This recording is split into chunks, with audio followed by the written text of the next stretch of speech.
میں تمہیں خدا کے سپرد کرتا ہوں جو تمہیں کامل بنانے اور تمہیں تمہاری میراث دینے کی قدرت رکھتا ہے۔ ہمارے لیے آج کی پہلی تلاوت رسولوں کے اعمال 20واں باب 28ویں سے 38ویں آیات مقدسہ۔ اس وقت پولوس نے افسس کے کاہنوں کو یہ باتیں کہیں کہ اپنی اور اس سارے گلہ کی خبرداری کرو جس پر روح القدس نے تمہیں اساقف ٹھہرایا ہے، تاکہ خدا کی کلیسیا کی گلہ بانی کرو جسے اس نے اپنے ہی خون سے خریدا ہے۔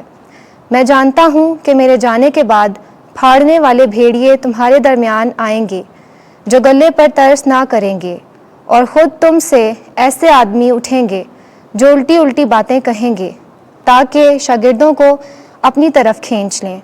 اس لیے جاگتے رہو اور یاد رکھو کہ میں 3 برس تک رات دن رو رو کر ہر ایک کو سمجھانے سے باز نہ آیا، اور اب میں تمہیں خدا اور اس کے فضل کے کلام کے سپرد کرتا ہوں جو تمہیں کامل بنانے اور تمام مقدسین کے درمیان میراث دینے کی قدرت رکھتا ہے۔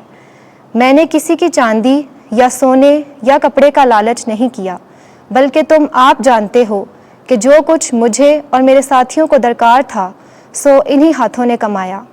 میں نے بہرحال تمہیں دکھایا کہ اسی طرح محنت کر کے کمزوروں کو سنبھالنا اور خداوند یسوع کی بات یاد رکھنا چاہیے۔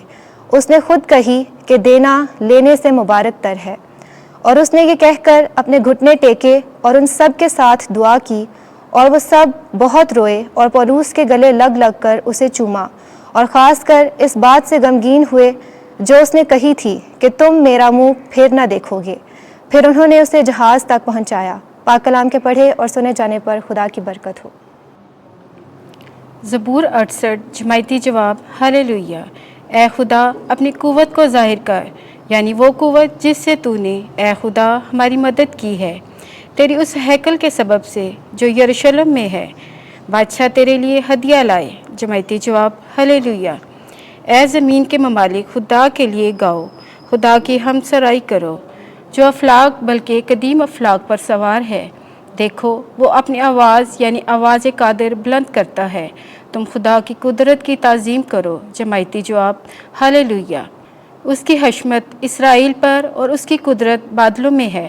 خدا اسرائیل کا خدا اپنے مقدس میں مہیب ہے، وہی اپنی قوم کو قوت اور طاقت بخشتا ہے۔ خدا مبارک ہو۔ جماعتی جواب۔ ہلیلویہ۔ خداوند آپ کے ساتھ ہو۔ انجیل مقدس یوحنا کے مطابق اے خداوند تیری تمجید ہو۔ 17واں باب 11ویں سے 19ویں آیت۔ یہ بھی ہماری مانند ایک ہوں۔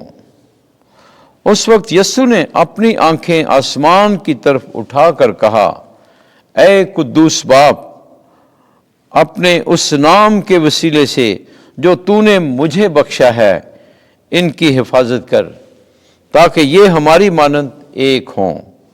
جب تک میں ان کے ساتھ رہا، میں نے تیرے اس نام کے وسیلے سے جو تو نے مجھے بخشا ہے ان کی حفاظت کی۔ میں نے ان کی نگہبانی کی، اور فرزند ہلاکت کے سوا ان میں سے ایک بھی ہلاک نہ ہوا، تاکہ نوشتہ پورا ہو۔ اور اب میں تیرے پاس آتا ہوں، اور میں دنیا میں ہو کر یہ باتیں کہتا ہوں تاکہ میری خوشی انہی میں کامل ہو جائے۔ میں نے تیرا کلام انہیں دیا ہے، اور دنیا نے ان سے کینہ رکھا ہے، اس لیے کہ جیسے میں دنیا کا نہیں ہوں وہ بھی دنیا کے نہیں۔ میں یہ عرض نہیں کرتا کہ تو انہیں دنیا میں سے اٹھا لے، مگر یہ کہ تو انہیں بدی سے بچا۔ جیسے کہ میں دنیا کا نہیں ہوں وہ بھی دنیا کے نہیں، سچائی کے وسیلے سے ان کو مقدس کر۔ تیرا کلام سچائی ہی ہے، جس طرح تو نے مجھے دنیا میں بھیجا ہے میں نے بھی انہیں دنیا میں بھیجا ہے، اور ان کی خاطر میں اپنے آپ کو مقدس کرتا ہوں تاکہ وہ بھی سچائی کے وسیلے سے مقدس کیے جائیں۔ انجیل مقدس کے وسیلے سے ہمارے گناہ معاف کیے جائیں۔ اے مسیح تیری ستائش ہو۔